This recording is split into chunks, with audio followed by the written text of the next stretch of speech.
মানে মানুষ বেড়াইতে পারতেছে না গরমের জ্বালায়, এত গরমের অত্যাচার খুব। শহরে বিভিন্ন রকমের চাপ, এমনিতেও গরমতে মানুষের অসুবিধা, আবার তারপরে জ্যামের জন্য অনেকেই কাজের বেলা দেরি হয়ে যায়, কাজ করতে পারি না। এমনও হয় কাজের বেলায় এমন একটা দেরি হয়ে যায়, এই যে জ্যামের কারণে আমরা শহর থেকে যেতে যেতে আমাদের কাজের বেলা দেরি হয়ে যায়, আমরা আর কাজ করতে পারি না, তখন ঘুরে বাড়ি চলে যাওয়া হয়।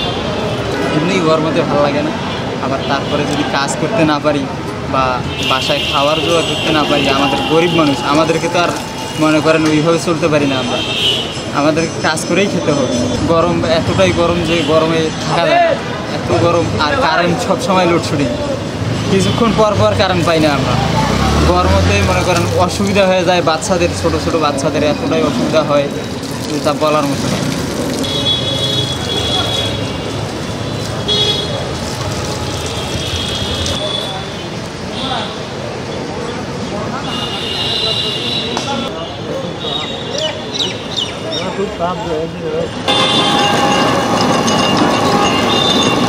খুব খারাপ, ঠিক আছে। ব্যবসা বাণিজ্য করতে পারতেছি না, লোকজনে বেড়াচ্ছে না বাসা থেকে, এমন অবস্থা খারাপ হয়ে গেছে, খুব অবস্থা খারাপ। মালে বেচতে পারতেছি না, রোদে ফুটপাতে ব্যবসা করি, কোনো অবস্থা খুবই খারাপ অবস্থা, কোনো কিছুতে শান্তি পাইতেছি না।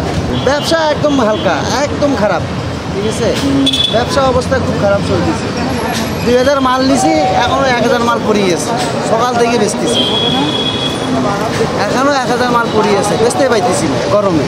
তো যে গরম পড়তেছে, আমরা তো এই যে লিচু ব্যবসা করতেছি, আমাদের তো যে কষ্ট হচ্ছে এবং আমার মালেরও অনেক ক্ষতি হচ্ছে, বাজারও ভালো পাচ্ছি না। এখন ভবিষ্যতে যে এরকম গরম যদি থেকে যায়, আমরা তো আসলে ব্যবসায় অনেক ক্ষতিগ্রস্ত হয়ে যাব। আর গাছপালাও তো অনেক কাটতেছে মানুষ, বড় গাছপালা থাকতেছে না।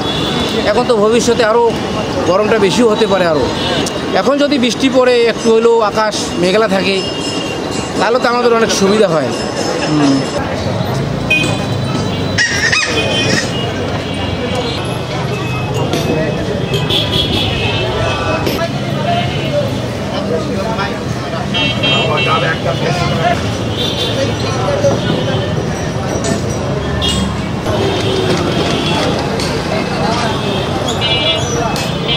রাতে এই রংপুর শহর আসতেছি বাদাম নিয়ে আমি আসিয়া ব্যবসা করে পাই না, গাছতলায় বসে থাকি।